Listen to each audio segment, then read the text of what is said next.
Terima kasih Anda masih bersama Sergap. Pemirsa, seorang sopir truk tewas setelah mobil yang dikendarainya terjun ke sungai sedalam 30 meter di Cianjur, Jawa Barat. Warga mengambil mie instan muatan truk yang berserakan di lokasi.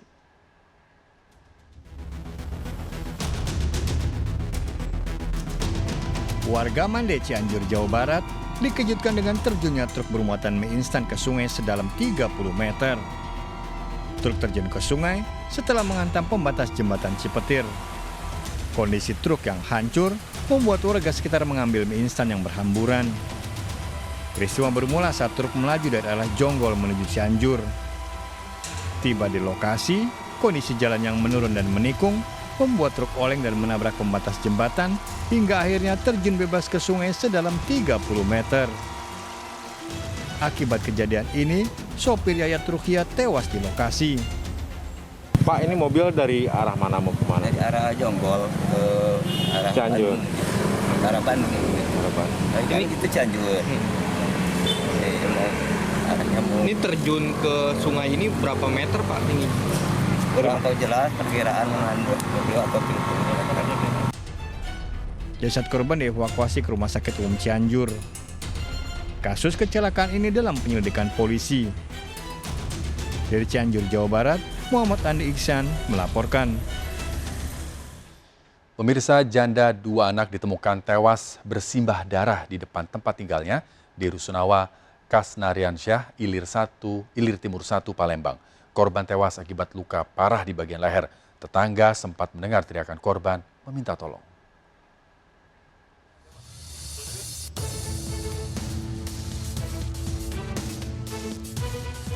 Bercak darah terlihat di depan pintu kamar yang dihuni Titi Handayani di Blok D, lantai 1, Rusunawa, Kasnariansyah, Ilir Timur 1, Palembang. Janda berusia 36 tahun ini ditemukan tewas bersimbah darah di teras pintu depan tempat tinggalnya. Saat kejadian, para tetangga sempat mendengar teriakan korban minta tolong. Namun tetangga tak bisa menyelamatkan korban akibat luka parah di bagian leher. Iya, minta tolong itu.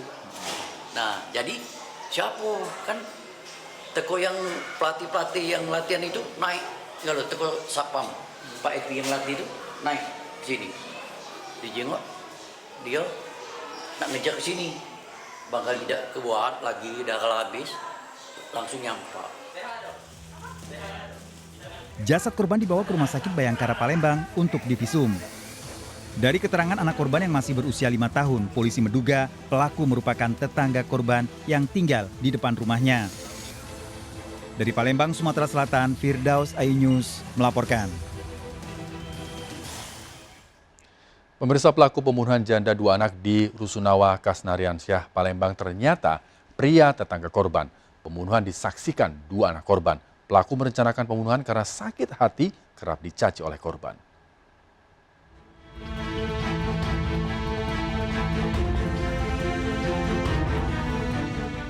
Pelaku pembunuhan terhadap Titi Handayani, janda 36 tahun di Rusunawa, Kasnariansyah, Ilir Timur 1, Palembang berhasil ditangkap polisi.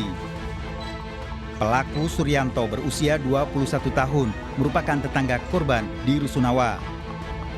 Korban dibunuh saat sedang tertidur pulas di rumahnya. Usai membunuh, pelaku berupaya kabur meloncat dari jendela rumah korban lantai 2 Rusunawa hingga kakinya patah. Sakit hati akibat korban yang menyakiti melukai perasaan dari istri pelaku dengan kata-kata yang. Pelaku mengaku sakit hati karena korban kerap mencaci maki dirinya. Korban posisi lagi tidur? Ya, posisi lagi tidur. Di kamar? Ya. Terus bisa posisinya keluar itu gimana? Saya posisi keluar, saya lewat jendela pertama masuk. Si korban kan posisinya di luar. Dia ngejar atau gimana itu? Dia langsung lari keluar, berteriak minta tolong. Dari tangan pelaku disita barang bukti pisau dan pakaian yang digunakan pelaku saat beraksi. Pelaku dijerat pasal pembunuhan berencana dengan ancaman hukuman 20 tahun penjara. Dari Palembang, Sumatera Selatan, Muhammad David iNews melaporkan. Seorang wanita ditemukan tewas di kamar kosnya di kawasan Pasar Baru, Sawah Besar, Jakarta Pusat. Korban ditemukan tewas oleh anaknya. Proses evakuasi korban dari lantai 3 berlangsung dramatis.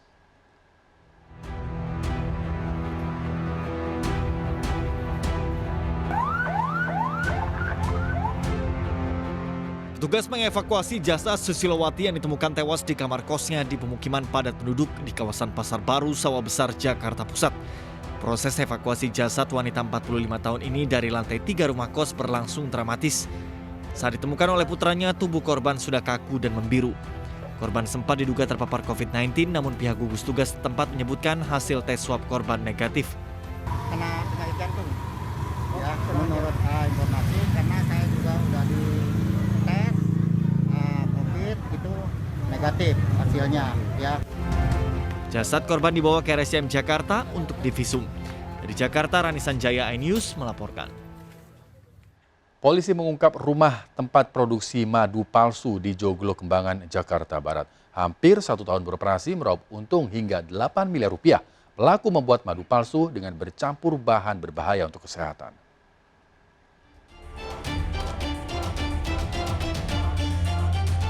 TM, tersangka pembuat madu palsu digelandang petugas ke sebuah rumah di Joglo, Kembangan, Jakarta Barat untuk melakukan olah TKP. Pada rumah yang telah terpasang garis polisi, ditemukan sejumlah drum dan jerigen berisi madu palsu siap edar. Dari lokasi, ditemukan bahan baku pembuatan madu palsu yang berbahaya untuk kesehatan, yakni fruktosa, glukosa, dan molases. Ditemukan juga tempat memasak madu palsu dan bahan-bahan berbahaya untuk kesehatan. 11 bulan memproduksi madu palsu, pelaku meraup untung hingga 8 miliar rupiah. Pelaku belajar dari bosnya yang tinggal di Pekalongan dengan takaran sesuai permintaan konsumen. Dijual kepada para reseller di luar sana. Dan juga bukti-bukti transaksi penjualan. Di mana yang bersangkutan tersangka sendiri mengakui bahwa dia melakukan ini karena tingginya permintaan. Barang bukti dibawa ke Polda Banten. Dari Jakarta, Miftahul Gani melaporkan. Pemirsa, aksi komplotan perampok bersenjata api di toko perabot di Bogor, Jawa Barat dipergoki warga. Pegawai toko sempat ditodong dengan senjata api oleh komplotan pelaku. Uang 7 juta rupiah dibawa kabur pelaku dari dalam toko.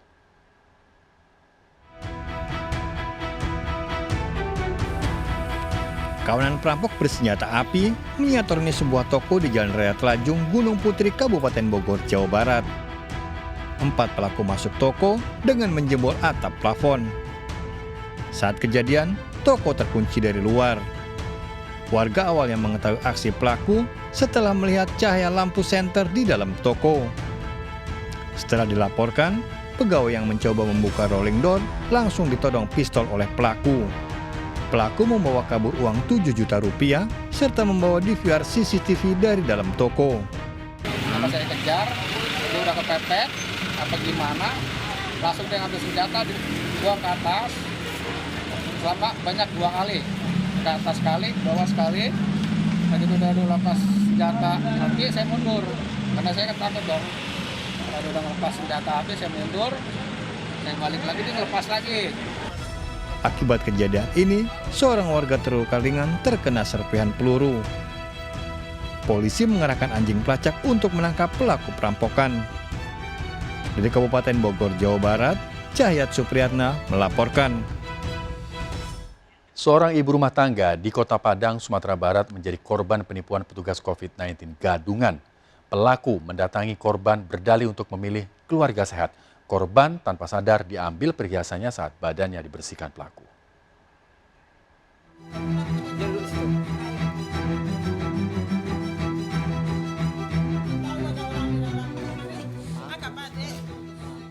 Erlinda Wisman, warga Parupua, Tabing, Kota Padang ini tidak menyangka kedatangan 2 tamu yang mengaku petugas COVID-19 merupakan pelaku penipuan. 2 orang, pria dan wanita, datang memilih Erlinda sebagai warga sehat, bebas dari COVID-19. Pelaku pria menunggu di luar dengan sepeda motor, sementara pelaku wanita membujuk korban termasuk untuk berganti pakaian karena akan kedatangan tim resmi petugas COVID-19. Saya tuh mau dibersihkan, ibu bersih katanya, pakai ada alat-alat kesehatannya, ada apanya, terus rupanya dan digosok sama saya, dibuka baju, digosok gitu. Setelah itu pas buka gelangnya gimana? Waktu dia mau lulur saya itu pakai itu dilulurnya terus dibukanya gitu. Saya antara sadar nggak sadar gitu. Sementara menurut aparat pemerintah setempat, pelaku diduga memanfaatkan situasi pandemi COVID-19. Tanpa dugaan mereka rupanya dihipnotis. Apapun perintah daripada orang yang datang tersebut dilaksanakannya. Dia mengatasnamakan dari panitia kondisi COVID. Selain Erlinda yang mengalami kerugian sekitar 50 juta rupiah, ternyata sebelumnya warga lain menjadi korban penipuan dengan cara yang sama hingga kehilangan perhiasan senilai 35 juta rupiah. Dari Kota Padang, Sumatera Barat, Budi Sunandar, iNews melaporkan. Diduga mengalami korsleting listrik, mobil mewah terbakar di ruas tol Jagorawi, Jakarta Timur. Lalu lintas yang padat menjadi kendala pemadaman api. Sebuah mobil mewah terbakar di kilometer 11 tol Jagorawi, Jakarta Timur. Pengemudinya berupaya keluar dari mobil untuk menyelamatkan diri. Mobil milik Rosidi ini terbakar saat melaju dari arah Bogor menuju Jakarta. Mobil lebih dulu mengalami mati mesin dan mengeluarkan asap. Diduga mobil terbakar akibat korsleting di bagian mesin. Api dapat dipadamkan setelah dikerahkan 3 mobil pemadam ke lokasi.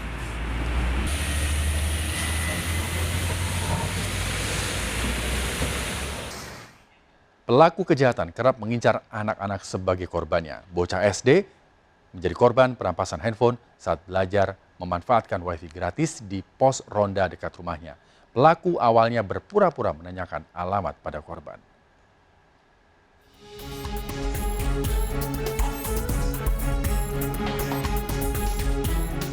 Dua pria pengendara motor beraksi merampas HP milik bocah SD yang sedang belajar online pada sebuah pos ronda di komplek perumahan Parak Gadang Timur, Kota Padang, Sumatera Barat.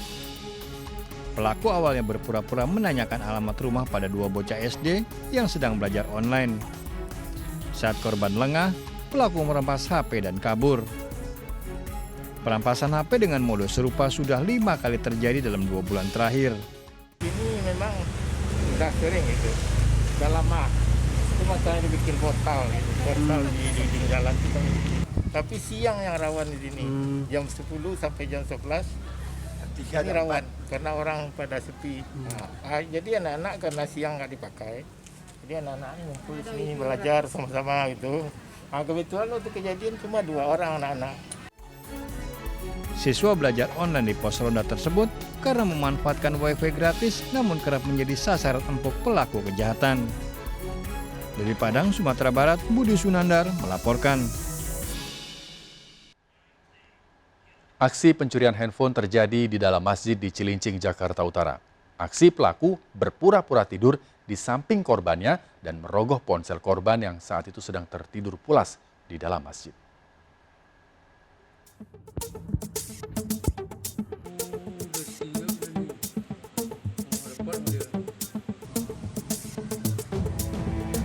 Seorang pria terlihat berkeliling di dalam masjid di Kalibaru, Cilincing, Jakarta Utara mencari barang berharga yang bisa dicuri.